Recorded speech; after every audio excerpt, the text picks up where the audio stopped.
안녕하세요. 잠이원 한의원의 원장 허정원입니다. 자다가 가슴이 답답하다거나 숨이 안 쉬어지는 느낌이 들어서 자꾸 잠을 깬다는 분들이 있습니다. 이렇게 되면 살짝 좀 불안이라든지 공포감, 걱정 같은 게 더 많이 다가오기 때문에 잠드는 것도 힘들어지고 잠을 자꾸 자다가 깨기 때문에 수면의 질이 현저하게 떨어질 수밖에 없는데요.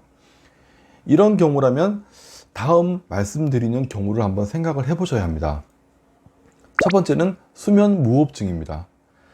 수면 중에 기도 주변이 좁아지면서 실제로 호흡을 하지 않는 상태를 몇 초 정도 유지를 하다가 숨을 참는 거죠. 그러다 갑자기 푸 하면서 숨을 내쉬는 그런 질병인데요. 일단 자다가 호흡이 힘든 느낌이 든다라고 하면은 수면 무호흡증을 먼저 의심을 해봐야 합니다. 본인이 자각하는 경우도 있지만 본인은 전혀 느끼질 못하는데 같이 주무시는 분들, 배우자분이 여보 숨을 안 쉬던데 어떡해? 이렇게 얘기를 하면서 알게 되는 경우도 많습니다. 이런 경우에 서양의학적으로는 양압기를 좀 권해준다거나 입에다가 이렇게 써가지고요, 공기를 코로 집어넣어가지고 기도를 밖에서 이렇게 확장시켜주는 그런 장치거든요. 이 양압기를 좀 활용한다거나 아니면 턱관절을 교정하기 위해서 치아에다가 이렇게 교정기를 끼워가지고 턱관절 이렇게 좀 앞으로 살짝 빼주는 거예요. 이렇게 그런 턱관절 교정기라든지 아니면 기도 주변의 조직을 조금 잘라내가지고 기도의 공간을 확보해주는 수술 등의 어떤 방법을 활용을 하고 있습니다. 두 번째는 코골이입니다. 코골이가 심하게 되면 자는 중에 계속 구강호흡을 하게 되기 때문에 입안이 바짝 마르게 되는데요. 그렇게 되면 입과 기도 주변의 점막들이 건조해지게 되고요. 그로 인해 뭔가 텁텁해서 숨을 못 쉬는 그런 상황이 만들어지게 됩니다. 게다가 코를 통해서 먼지를 걸러내지를 못하기 때문에, 그리고 바로 기도로 쑥 들어가 버리기 때문에 세균이라든지 바이러스의 침입에 좀 취약한 상태가 되기 쉽기 때문에 감기에 잘 걸리는 그런 상황을 연출해 내기도 하죠. 세 번째는 비염입니다. 코 안이 바짝 말라버린다거나 아니면 콧물이 계속 흘러내리면서 코막힘이 심해지고 그로 인해서 코로 숨쉬기가 힘들어지기도 하고요. 후비루로 인해서 코 뒤로 뭔가 자꾸 넘어가는 느낌 때문에 호흡이 힘들고 그것 때문에 잠을 자는 것도 힘들다라고 얘기하시는 분도 있습니다. 네 번째는 과호흡입니다. 이게 심리적인 원인으로 만들어지는 경우가 많은데요. 잠을 자는 중에 무의식적으로 호흡이 살짝 힘들어진 상태를 이겨내기 위해서 나도 모르게 호흡을 더 빨리 쉬게 되는 거예요. 이런 식으로 이렇게 하겠다 보면 나도 모르게 과호흡 상태가 되면서요, 가슴이 답답해진다거나 아니면 숨쉬기가 힘든 상태가 만들어지기도 합니다. 낮에 스트레스를 많이 받았다거나 잠을 자는 중에 심한 압박감과 긴장감을 가지고 잠을 자게 되면서 나타나는 경우가 종종 있습니다. 다섯 번째는 과로인데요. 지나친 피로가 누적이 되면 수면 중에 근육의 힘이 빠지면서 축 늘어지고 온몸이 붓는 경험을 해보셨을 겁니다. 수면 중이 아니다 하더라도 일이 끝나고 너무 피곤한 날은 이렇게 몸도 좀 붓는 느낌이 들고 근육의 힘이 쭉 빠지는 느낌이 들죠. 그런데 만약에 잠을 자면서요, 이렇게 호흡과 관련된 근육들이 힘이 빠져버리고 그리고 기도 주변의 조직들이 붓는 상태가 되면 수면 중에 호흡이 힘들어질 수가 있습니다.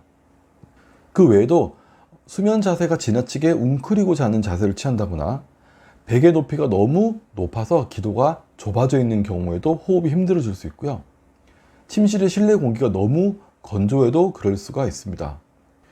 자, 그렇다면 이렇게 내가 수면 중에 답답하다거나 숨쉬기가 힘들다 라고 했을 경우에 일단 자기 주변에 내가 스스로 바꿔볼 수 있는 것들은 바꿔보고 고쳐나갈 수 있는 건 고쳐나가는 게 좋은데, 어떤 것들이 있는지 한번 설명을 드려볼까 합니다.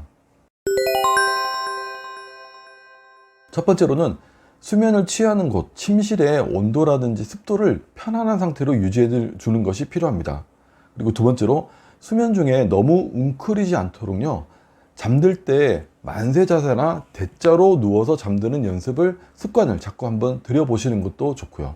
그리고 베개 높이를 너무 높지 않도록 하는데 처음부터 확 낮게 베면은 좀 불편해요. 뭔가 어색하기 때문에. 그래서 처음에는 낮은 베개에다가 수건을 이렇게 한 장, 두 장 까는 방법으로 자신에게 가장 편안한 높이, 하지만 기존보다는 조금 낮은 높이를 찾아가는 것이 좋습니다. 편해지면 수건을 한 장 더 빼면 될 거고요. 그죠? 조금 불편하면 한 장 더 올리고 빼고 이런 식으로 찾아가는 방법이 있습니다.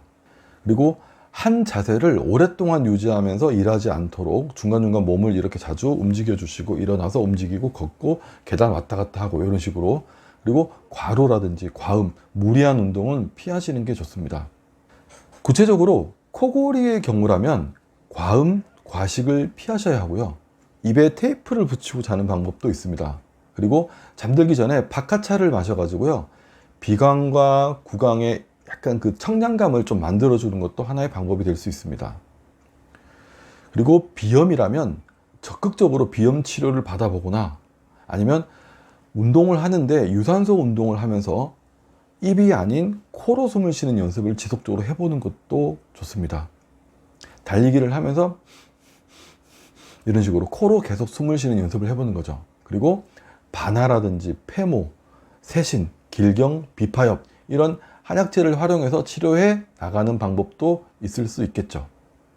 과호흡의 경우에는 무의식적인 긴장을 풀어주는 방법으로 접근을 해야 하는데요. 취침 전에 크게 심호흡을 하면서 몸을 최대한 이완을 시켜주고 만세 자세를 취해주면서 폐 면적을 최대한 넓혀주는, 폐가 여기 있는데 만세를 하게 되면 이렇게 늘어나죠. 폐 면적을 최대한 넓혀주는 시간을 10분 정도라도, 뭐 10분 이상이면 더 좋고요. 그런 시간을 가진 뒤에 잠을 청해보는 것도 좋습니다. 한의학적으로는 대추, 백작약, 백복령, 원지 등의 약재를 활용해 볼 수가 있습니다.